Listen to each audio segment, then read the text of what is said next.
चलिए आज का वीडियो स्टार्ट करते हैं। चैप्टर फर्स्ट का पार्ट 3। ठीक है, कूलाम के नियम का सदिश निरूपण। पहले हम मूल बिंदु के सापेक्ष दो बिंदु आवेश लेते हैं, Q1 और Q2।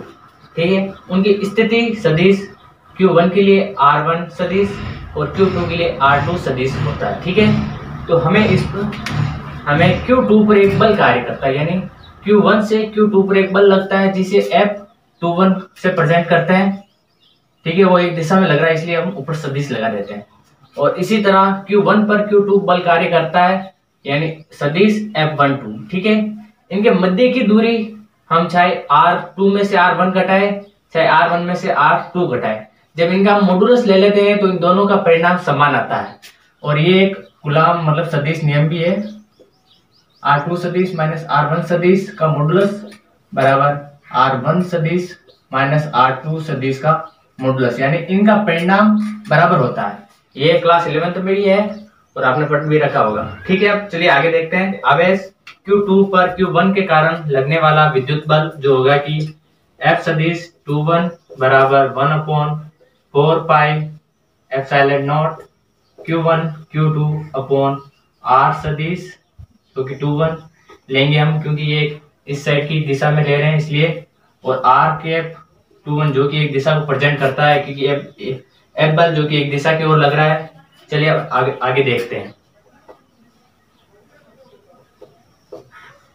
1/4 pi epsilon not Q1 Q2 upon R सदिश 21। ठीक है, हम R कैप को क्या लिख सकते हैं, एकांतर सदिश, जिसे लिख सकते हैं R सदिश अपॉन R का मॉडुलस। ठीक है, R सदिश 21 अपॉन R सदिश 21 का मॉडुलस। ठीक है, अब इसे आगे सोल्व करते हैं, जो कि हो जाएगा 1/4 pi epsilon not Q1 Q2 upon, इसे R21 का हम ये मान रख देंगे बराबर वाला जो बराबर में है R2 सदिश माइनस R1 सदिश का स्क्वायर। ठीक है, और यहाँ R कैप में भी हम मान रख देंगे R2 सदिश माइनस R1 सदिश अपॉन R2 सदिश माइनस R1 सदिश का मॉडुलस। ठीक है, ये दोनों मॉडुलस गुणे में 4 pi epsilon not Q1 Q2 upon R2 सदिश माइनस R1 सदिश मॉडुलस की घात क्यूब हो जाएगी, क्योंकि ये दोनों घातें जुड़ जाएंगी, समान है आधार R2 सदिश माइनस R1 सदिश। ठीक है, अब देखिए आवेश Q1 पर, ठीक है, Q1 पर Q2 के कारण लगने वाला विद्युत बल।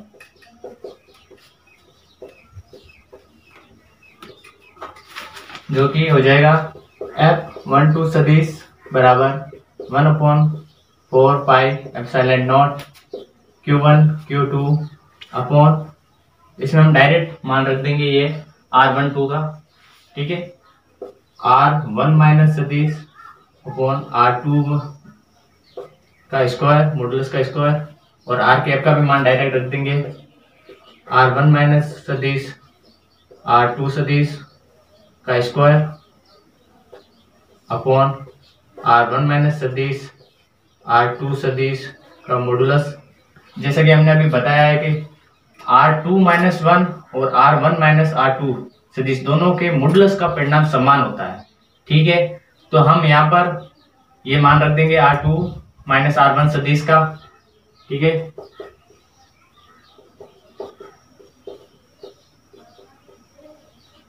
और pi epsilon not Q1 Q2 upon, इसके बराबर का मान रख देंगे यहाँ पर R2 सदिश माइनस R1 सदिश का स्क्वायर, R1 सदिश माइनस R2 सदिश।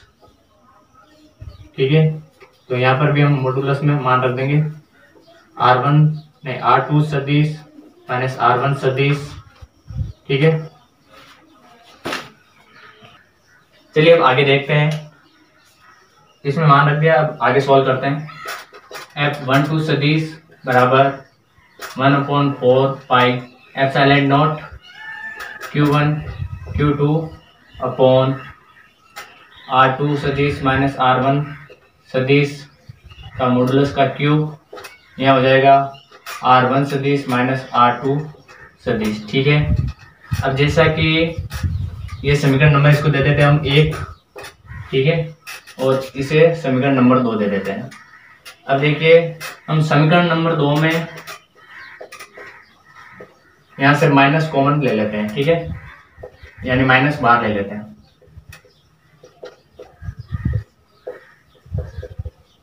माइनस बाहर ले लेते हैं तो Q1 Q2 अपॉन R2 सदिश माइनस R1 सदिश का क्यूब, या माइनस कॉमन लेने के बाद क्या बचता है, R2 सदिश माइनस R1 सदिश। अब देखिए ये जो मान है जो कि समीकरण 1 के बराबर है, ठीक है, तो हम इस प्रकार भी लिख सकते हैं इसको, F12 सदिश बराबर माइनस F21 सदिश, ठीक है, जो कि कूलॉम के नियम का सदिश निरूपण ये बताता है कि गति के तृतीय नियम क्रिया प्रतिक्रिया नियम का पालन करता है कूलॉम का सदिश निरूपण। ठीक है, चलिए नेक्स्ट टॉपिक, अध्यारोपण का सिद्धांत या बहुल आवेशों के मध्य बल। ठीक है, जबकि हमने पहले पढ़ा है कूलॉम नियम जो कि दो आवेशों के मध्य ही कार्य करता है, ठीक है, तभी कूलॉम नियम का उपयोग किया जाता है। अब जब बहुत सारे आवेश आ गए हैं तो इनके मध्य हमें बल याद करने के लिए अध्यारोपण का सिद्धांत का उपयोग किया जाता है। ठीक है, तो अब अध्यारोपण का सिद्धांत क्या है ये देखिए, यदि कोई निकाय अनेक आवेशों से मिलकर बना है, जैसे कि ये निकाय बहुत सारे आवेशों से मिलकर बना है, ठीक है, जैसे कि Q1 Q2 Q3 देख सकते हैं आप, ठीक है, अब तो उसमें किसी एक आवेश पर कार्यरत परिणामी बल, ये एक आवेश है Q1 जिस पर परिणामी बल कार्यरत है, तथा अन्य आवेशों द्वारा जो भी ये देखिए Q2 Q3 Q4 Q5 ये सभी अन्य आवेश है जिनके द्वारा इस Q1 आवेश पर एक बल लगाया जाता है, यानी अलग अलग बल लगाए जाते हैं, Q2 द्वारा अलग बल, Q3 द्वारा अलग बल लगाया जाता है, इन सभी बलों के सदिश योग के बराबर होता है, इसे अध्यारोपण का सिद्धांत भी कहते हैं। ठीक है, तो अब आगे देखिए Q1 सदिश यानी Q1 पर लगने वाले सभी बल, ठीक है, जो कि होंगे इन सभी आवेशों द्वारा जो कि बल लगाया जाएगा उनके सदिश योग के बराबर। ठीक है, तो Q2 बराबर बल लगता है जो कि F12 सदिश, और Q3 से जो बल लगता है F13 सदिश। इसी प्रकार बाकी सभी आवेशों द्वारा लगने वाले बलों का सदिश योग है।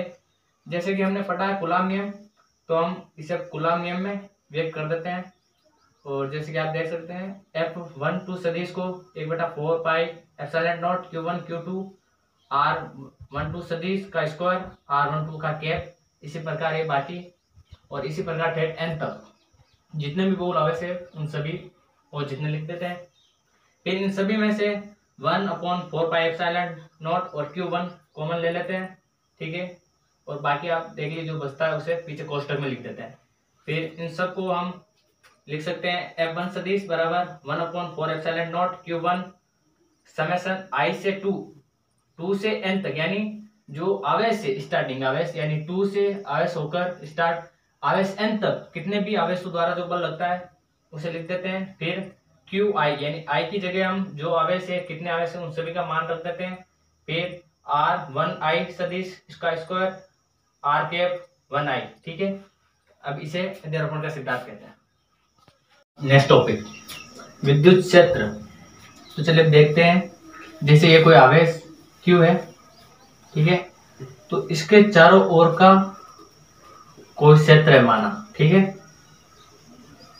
इसमें यदि हम किसी आवेशित कण को लाते हैं, ठीक है, जैसे माना कोई भी आवेशित कण है, जैसे इसे मान लेते हैं Q2, ठीक है, तो ये कण इस क्षेत्र के अंदर आता है तो अपनी प्रकृति के अनुसार यानी बल अनुभव करता है। जैसे कि ये माना पॉजिटिव है और ये नेगेटिव है, तब तो ये दोनों करेंगे आकर्षण बल का अनुभव, ठीक है, यदि ये पॉजिटिव आवेश है तब तो ये करेगा प्रतिकर्षण बल का अनुभव, ठीक है, तो ये इस क्षेत्र में आता है तब इस पर कोई बल अनुभव होता है, ठीक है, तो ये जो क्षेत्र है Q आवेश का विद्युत क्षेत्र कहलाता है। ठीक है, तो चलिए परिभाषा देखते हैं।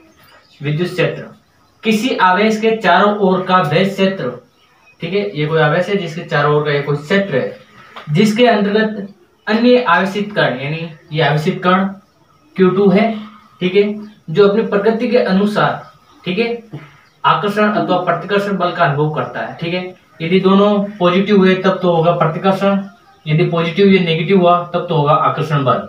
ठीक है, तो उस आवेश का विद्युत क्षेत्र कहलाता है, यानी इस आवेश का ये जो क्षेत्र है इसे विद्युत क्षेत्र कहते हैं। ठीक है, नेक्स्ट टॉपिक विद्युत क्षेत्र की तीव्रता। जैसे कि अब आप देखिए, ये कोई आवेश Q है, इसके चारों ओर ये क्षेत्र विद्युत क्षेत्र कहलाता है।